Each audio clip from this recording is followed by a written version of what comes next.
Oke, baik, seperti yang sudah kita ketahui bahwa uji regresi linear itu ada banyak macamnya. Nah, berdasarkan jumlah variabel bebas di dalam model regresi itu dibagi menjadi dua model. Yang pertama ada regresi linear sederhana atau simple linear regression, dan yang kedua ada regresi linear berganda atau multiple linear regression. Regresi linear berganda ialah model regresi linear dengan melibatkan lebih dari satu variabel bebas atau prediktor. Dalam bahasa Inggris, istilah ini disebut dengan multiple linear regression. Menurut Sugiono, analisis regresi berganda digunakan oleh peneliti bila peneliti bermaksud meramalkan keadaan atau naik turunnya variabel dependen atau kriterium. Bila dua atau lebih variabel independen sebagai faktor prediktor dimanipulasi atau naik turunnya. Nah, dengan demikian, regresi linear berganda dinyatakan dalam persamaan matematika sebagai berikut, yaitu Y sama dengan A tambah B1 X1 tambah B2 X2 tambah titik tambah Bn Xn. Nah, keterangannya itu Y sebagai variabel terikat, X1, X2, X3 sebagai variabel bebas, A sebagai konstanta, B1, B2, B3 sebagai koefisien regresi. Untuk selanjutnya, karena materinya sudah kita sampaikan, supaya teman-teman juga bisa mempraktekkan, kita akan memperlihatkan kepada teman-teman bagaimana caranya mengaplikasikan model regresi pada FUS yang akan disampaikan oleh rekan kita. Sebelum kita lanjut, mari kita simak dulu penjelasannya. Oke, baik, selanjutnya di sini saya akan menjelaskan materi tentang UJF dalam model regresi. UJF adalah salah satu uji statistik yang bertujuan atau berguna untuk mengetahui apakah model regresi ini berpengaruh atau signifikan atau tidaknya. Nah, artinya itu variabel independen itu apakah sama-sama berpengaruh untuk variabel dependen. Nah, untuk menggali atau menyimpulkan interpretasinya itu dilihat dari signifikan atau tidaknya. Nah, untuk signifikan atau tidaknya UJF dalam model regresi itu bisa dilihat dari P atau value.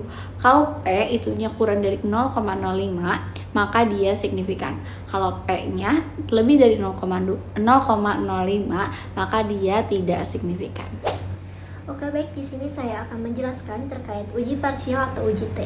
Menurut Sugiono, pada tahun 2018, uji T atau uji parsial adalah uji yang digunakan untuk mengetahui apakah secara parsial variabel independen berpengaruh secara signifikan atau tidaknya terhadap variabel dependen. Menguji tingkat signifikan koefisien korelasi yang digunakan untuk mengetahui keberartian derajat hubungan antara variabel X dan juga variabel Y yang digunakan dengan koefisien dan korelasi. Uji T juga dikenal sebagai t-test, yaitu uji statistik yang digunakan untuk membandingkan rata-rata dua kelompok atau sampel. Nah, uji ini juga digunakan untuk menentukan apakah ada perbedaan yang signifikan antara rata-rata dua kelompok atau tidak ada perbedaan. Nah, adapun fungsi dari uji T yaitu membandingkan rata-rata dua kelompok, menguji apakah ada perbedaan signifikan antara dua kelompok, mengetahui pengaruh masing-masing variabel independen terhadap variabel dependen, menguji hipotesis komparatif rata-rata dua sampel. Cukup sekian, lanjut ke materi selanjutnya. Yang berikutnya ada materi mengenai R-square yang dimana merupakan ukuran statistik yang menunjukkan seberapa besar variasi suatu variabel dependen dapat dijelaskan oleh variabel independen dalam suatu model regresi. Dan kata lain, R-square menunjukkan seberapa baik suatu model regresi atau variabel independen memprediksi hasil data observasi atau variabel dependen. Hal itu berbeda dengan korelasi yang menjelaskan kekuatan hubungan antara variabel independen dan dependen. R-square biasa juga disebut dengan koefisien determinasi. Ini merupakan model goodness of fit untuk analisis regresi linear. Baik, untuk selanjutnya ada manfaat dari materi ini untuk kehidupan bisnis atau perusahaan, yaitu model regresi linear berganda menggunakan data sekunder FUS itu memiliki banyak sekali manfaat dalam dunia bisnis atau perusahaan. Salah satu manfaat utamanya itu adalah untuk melakukan prediksi atau peramalan. Misalnya, memproyeksikan penjualan berdasarkan variabel seperti harga, biaya iklan, dan pendapatan konsumen.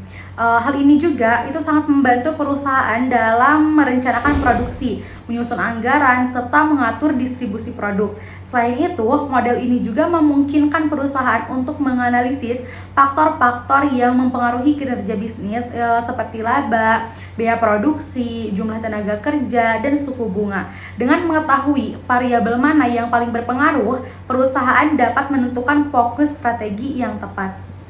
Oke, baik, di sini saya akan menjelaskan mengenai manfaat uji regresi linear berganda dengan data sekunder menggunakan EViews. Nah, terutamanya uji ini berguna sekali di bidang penelitian sosial, kemudian ekonomi dan juga bisnis. Nah, dengan memanfaatkan data sekunder yang sudah tersedia seperti data dari Badan Pusat Statistik atau BPS seperti laporan keuangan, kemudian publikasi lembaga resmi dan juga lainnya, analisis regresi linear berganda ini dapat membantu memahami hubungan antara berbagai variabel tanpa harus melakukan pengumpulan data primer yang memakan waktu dan juga biaya. Misalnya, pemerintah dapat menganalisis pengaruh tingkat pendidikan dan angka pengangguran serta inflasi terhadap angka kemiskinan. Nah, untuk merumuskan kebijakan yang lebih efektif. Kemudian di sektor bisnis, perusahaan dapat menggunakan data historis untuk menganalisis faktor-faktor yang mempengaruhi permintaan produk. Kemudian EViews juga mempermudah proses ini dengan menyediakan alat statistik yang akurat dan juga efisien. Nah, sehingga hasil analisis dapat dijadikan sebagai dasar pengambilan keputusan yang lebih tepat dalam kehidupan sehari-hari. Oke, sekarang kita lanjut ke praktik EViews.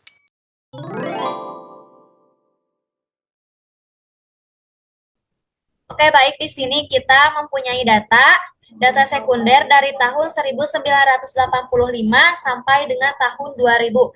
Yang dimana kita di sini memiliki 3 variabel. Yang pertama itu ada variabel EKS ataupun ekspor merupakan variabel Y, dan juga HRG ataupun kurs. HRG dan juga kurs itu ada di variabel X. Oke, kita langsung aja ke datanya, langsung saja untuk mengolah data. Oke, baik, di sini kita langsung aja klik file, new, work file. Nah, di sini kita menggunakan date dan juga frekuensinya menggunakan annual, soalnya kita di sini menggunakan secara tahunan gitu buat datanya. Kita langsung aja start date-nya dari tahun 1985, end date-nya sampai dengan tahun 2000. Kita langsung oke-kan saja. Di sini kita langsung klik objek, new object. Di sini kita pilih series. Lalu tadi kita ada variabel, yang pertama itu ada variabel EKS atau ekspor. Klik OK.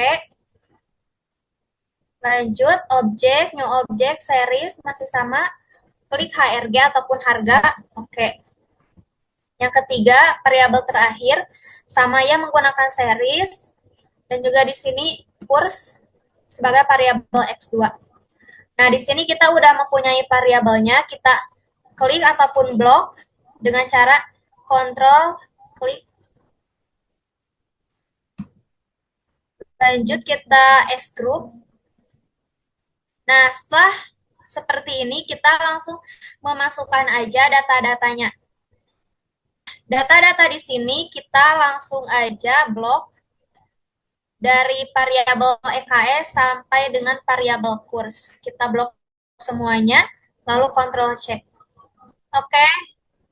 Oke, lanjut ya. Kita tadi udah ngeblok datanya, kita Ctrl P ataupun paste. Nah, di sini kita udah terdapat datanya ya. Lanjut masuk ke proc, make equation.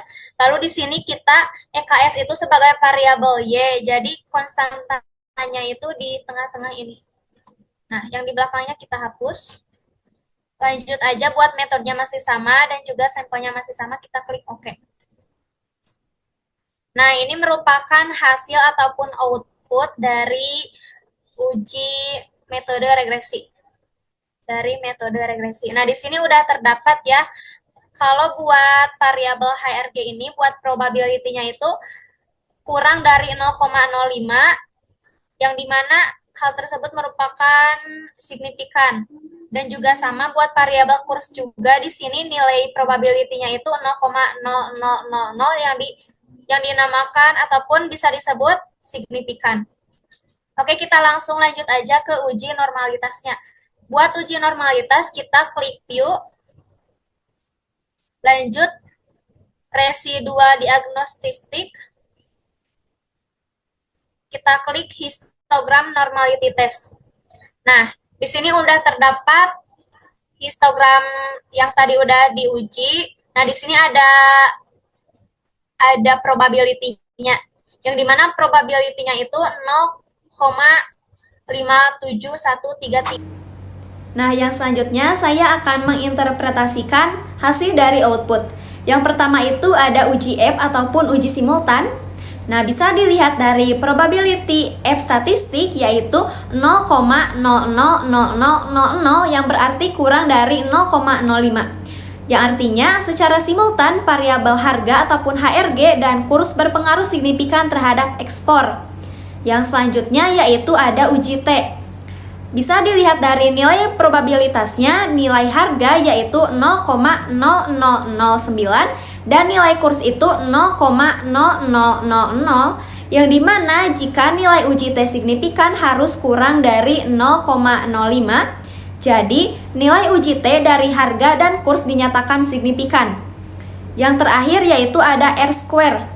R-square itu bisa dilihat dari adjusted R-square, yaitu nilainya 0,897709, yang berarti variabel harga dan kurs berpengaruh sebanyak 89% terhadap ekspor. Sedangkan untuk sisanya sekitar 11% dijelaskan oleh variabel lain di luar penelitian.